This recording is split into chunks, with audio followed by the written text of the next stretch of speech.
Vamos falar sobre o retorno do programa Mais Médicos do governo federal? Vamos. O Dr. Jean Gorenstein, médico infectologista, ex-secretário estadual de saúde em São Paulo, também nosso ex-colunista, está conosco para conversar a respeito das principais carências paulistas nesse campo específico. Doutor, obrigado pela participação. Bom dia para o senhor. Bom dia, Megali, Sheila, Carla e todos os ouvintes aí da Rádio Band News. É um prazer poder estar falando hoje com vocês de um tema extremamente importante, que é esse programa Mais Médicos, que é sim um programa absolutamente necessário para o nosso país. Bom, então vamos lá. A gente ouve muito falar da carência, né, de médicos nos rincões do Brasil. Não sei se a gente pode chamar de rincão alguma região de São Paulo, mas quais são as nossas carências aqui dentro do nosso território, doutor? O grande problema é que quando nós falamos, olha, nós não temos médicos no país. Nós temos, só para ter uma ideia, 562 mil médicos no nosso país. E anualmente são formados 28 mil profissionais. Portanto, médicos nós temos. Se nós fizermos uma comparação, uma análise do que acontece nos 27 grandes centros, nos grandes estados, o que nós vamos observar? Que a média de médicos são 2,5 médicos para cada 1.000 habitantes. Mas quando a gente vai olhar para algumas regiões em específico, essa realidade diminui. Então, por exemplo, quando a gente vai olhar para a região norte do nosso país, isso vai para 1,3 médicos para cada 100.000, aliás, para cada 1.000 habitantes. Quando nós vamos para a região do Mato Grosso, dá 1,65 para cada 1.000. E nós temos, sim, rincões também nesses grandes estados, incluindo São Paulo. Quando a gente vai olhar regiões como Pontal do Paranapanema, são regiões que existem carência de médicos, principalmente quando a gente vai muito mais de forma interiorizada, saindo, por exemplo, de Presidente Prudente, indo para regiões mais distantes.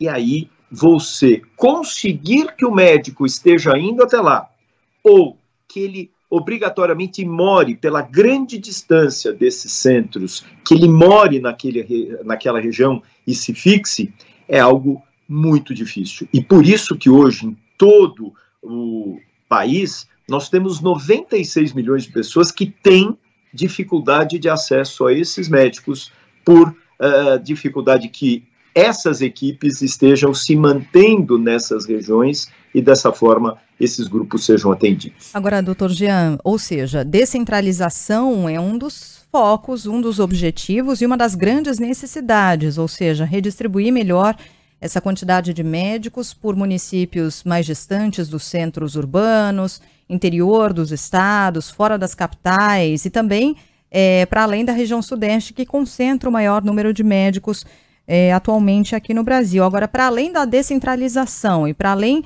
desses atrativos criados, um valor de salário ali de em torno de R$13 mil, um auxílio moradia, o que mais para garantir que esses médicos possam atuar nessas regiões? Porque às vezes, mesmo com esses salários e mesmo com auxílios como de moradia, os médicos ainda assim resistem a ir trabalhar nesses locais. O que mais falta?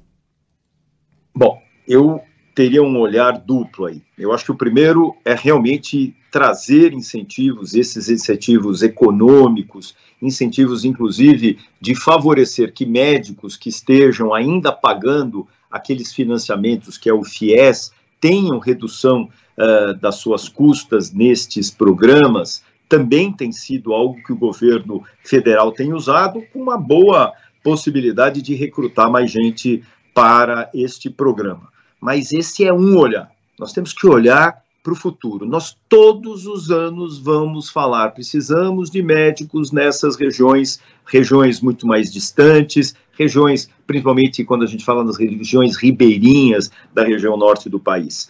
Seria muito importante existir uma lei que obrigasse que o aluno que sai de uma universidade federal, estadual, ele devolvesse para o seu estado a possibilidade de atender e acolher os mais necessitados dentro de um programa do Sistema Único e Democrático de Saúde.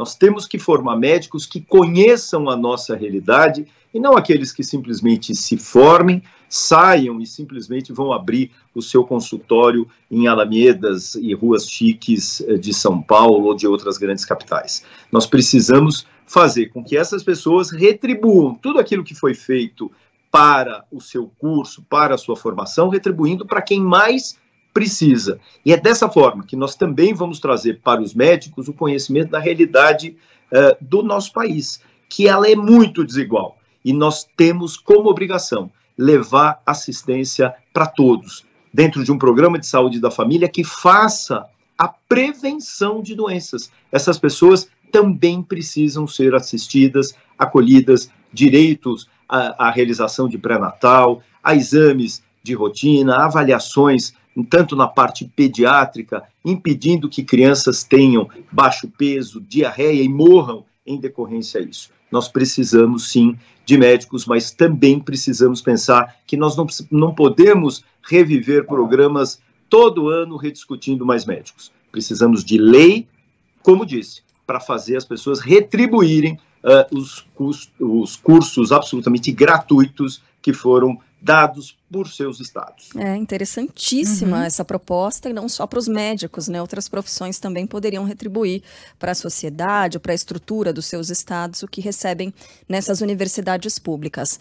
O doutor, o nosso ouvinte Robinson Caiado escreveu mais cedo, quando a gente falava o seguinte: esses médicos, eles chegam nesses locais e não encontram estrutura, muitas vezes, para trabalhar, mas isso é só um reflexo daquela comunidade, né? As pessoas não têm estrutura nenhuma. O que o Robinson dizia mais cedo? O comentário sobre o Mais Médicos, a gente não pode esquecer que uma parte dos médicos não saem dos grandes centros por causa de shopping centers, teatros, shows e outros confortos. É de fato, sim, Robinson, você tem razão, esses médicos passam por isso, mas a população também não tem acesso, né, a essas, ao básico, né, de forma geral.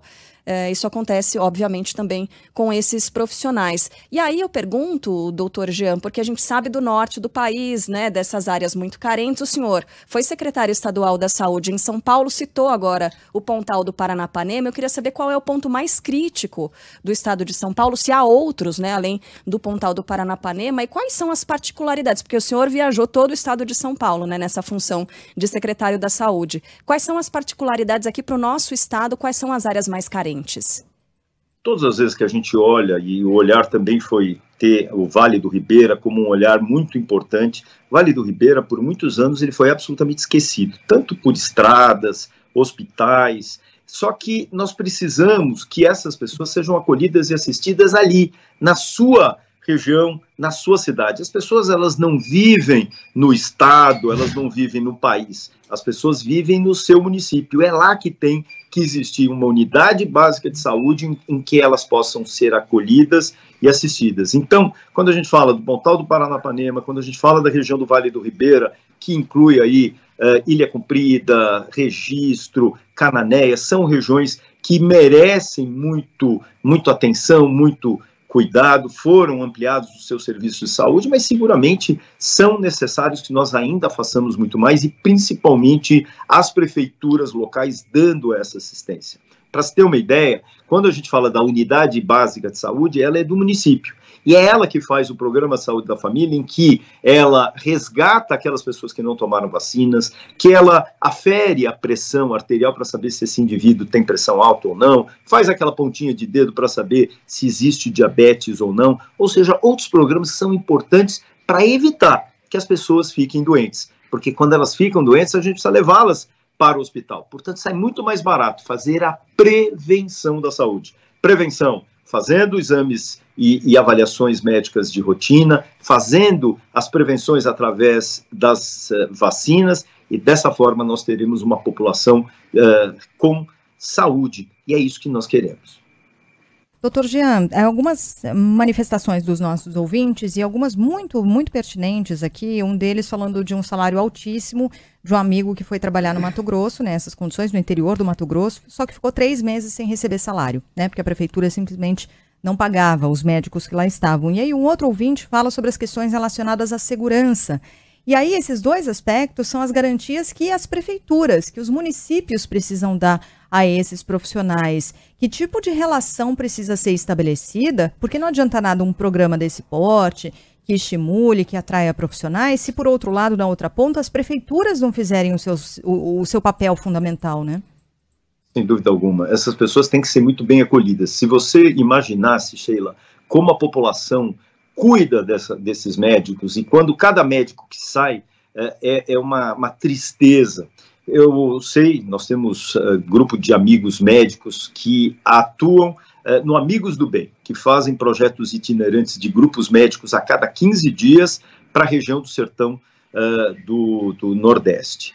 E a alegria com que aquela população recebe esse grupo de médicos, de enfermeiros, de dentistas, e como eles ficam tristes quando essas pessoas vão embora e perguntam: vocês voltam? Vocês prometem que vocês voltam mesmo? Ou seja, essas pessoas, elas querem ser atendidas e querem ser cuidadas. As prefeituras têm que entender da importância desses médicos. Nós vimos em projetos anteriores aí que muitos salários eram retidos por terceiros. Isso é uma injustiça com esses profissionais, independente se eles eram brasileiros ou estrangeiros. Pior ainda, esses estrangeiros que vinham e viviam em situações indignas, desumanas. Nós temos que respeitar a todos, nós temos que mudar. A gente viveu a pandemia que mostrou o quanto nós temos que ser melhores. E ser melhor hoje é ter respeito. Respeito com quem precisa ser atendido, respeito com aquele que vai proceder o atendimento e vai fazer seus sacrifícios saindo dos seus grandes centros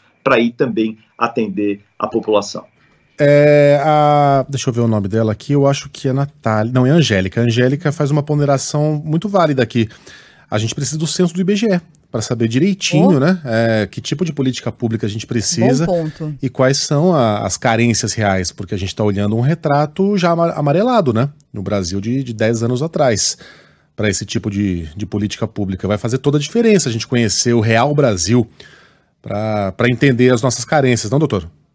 Sem dúvida. A Angélica fez uma colocação muito interessante, quer dizer, esses dados de médicos, de percentual de médicos frente à população, é baseado em números de quando? Possivelmente números que não estejam atualizados. Pode ser que esses números ainda sejam piores, talvez que esse percentual de referência médico para cada 1000 habitantes seja ainda menor, porque aquela população aumentou. Então, essa colocação ela é muito interessante e eu acho que cada vez mais nós vamos precisar conhecer esse nosso país, que se divide em vários países. É uma lástima. Para ter uma ideia, quando a gente vai olhar a região sudeste, de forma geral, ela tem um número de médicos muito alto, 3,5 para cada 1000. Mas esses números também não foram atualizados, pelo menos em 4 anos. Então, pode ser que esses números também sejam defasados para a região sudeste. Bom, tem uma última pergunta que é um pouco mais filosófica, na verdade, doutor, porque a classe média, quando vê programas desse tipo... Não, a classe média costuma ver essas políticas direcionadas às pessoas que têm menos e dizem: não tem nenhuma política voltada pra gente, como é que pode contratar tanto médico e tal. Para as pessoas, doutor, que muitas vezes não se compadecem a quem não tem a menor oportunidade de nada, de conseguir um emprego, que não consegue ter tratamento de saúde adequado, como é que a gente pode dizer de forma pragmática, como é que esse tipo de programa de prevenção à saúde dessas comunidades mais pobres se converte em benefícios para toda a nossa sociedade? Sem dúvida alguma, nós já tivemos um grande exemplo, que é o Sistema Único de Saúde, que foi dado como resposta durante a pandemia. E ele foi universal. O rico, o pobre, aquele indivíduo com uma condição miserável, todos tinham o mesmo acesso, com os mesmos médicos, com a mesma dignidade. E é isso que a gente tem que ter a lembrança de sempre fortalecer o SUS, fazer com que as políticas públicas estejam, sim, voltadas para essa forma de dar e garantir assistência a todos. Nós temos obrigação de atender e acolher a todos, independente da sua faixa salarial, a sua condição social. Isso é que vai permitir que nós tenhamos um sistema único e equânime de saúde e de prevenção de doenças. Dr. Jean Gorenstein, médico infectologista e secretário estadual de saúde de São Paulo. Obrigada pela entrevista, doutor. Sempre bom conversar com o senhor. Até uma próxima. Obrigado, Sheila, Carla, Megali, a todos os ouvintes da Band News FM. Prazer. Um abraço.